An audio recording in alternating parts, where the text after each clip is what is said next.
சர்வதேச கிரிக்கெட் கவுன்சிலின் hall of fame பட்டியலில் இந்திய அணியின் முன்னாள் கேப்டன் மகேந்திர சிங் தோனி இடம் பிடித்திருக்கிறார்.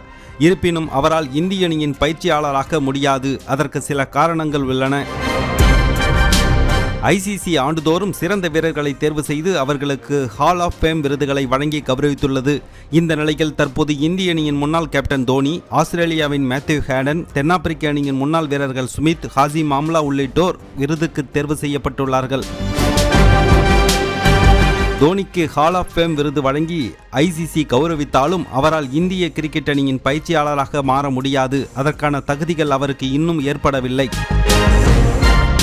2004ஆம் ஆண்டு சர்வதேச கிரிக்கெட்டில் இந்திய அணிக்காக தோனி அறிமுகமானார். 2007ஆம் ஆண்டு இந்திய T20 கிரிக்கெட் அணியின் கேப்டனாக சிறப்பாக செயல்பட்ட தோனி T20 உலகக்கோப்பையை வெல்வதற்கு முக்கிய காரணமாக இருந்தார். சர்வதேச அரங்கில் கடைசியாக அவர் 2019ஆம் ஆண்டு நடந்த நியூசிலாந்து அணிக்கு எதிரான உலகக்கோப்பை ஒருநாள் கிரிக்கெட் தொடரின் அரையிறுதிப் போட்டியில் விளையாடினார். தோனி சென்னை அணியின் கேப்டனாக ஆக்டிவாக விளையாடி வருவதால் அவர் இந்திய அணியின் பயிற்சியாளராக முடியாது அல்லது இந்திய அணியில் பயிற்சி தொடர்பாக நிரந்தர பொறுப்பை வகிக்க முடியாது. இருப்பினும் ஆலோசகராக தற்காலிகமாக பணியாற்றலாம். 2021 உலகக்கோப்பை கிரிக்கெட் தொடரின் போது இந்திய கிரிக்கெட் அணியின் ஆலோசகராக தோனி தற்காலிகமாக செயல்பட்டு இருந்தார் என்பது குறிப்பிடத்தக்கது.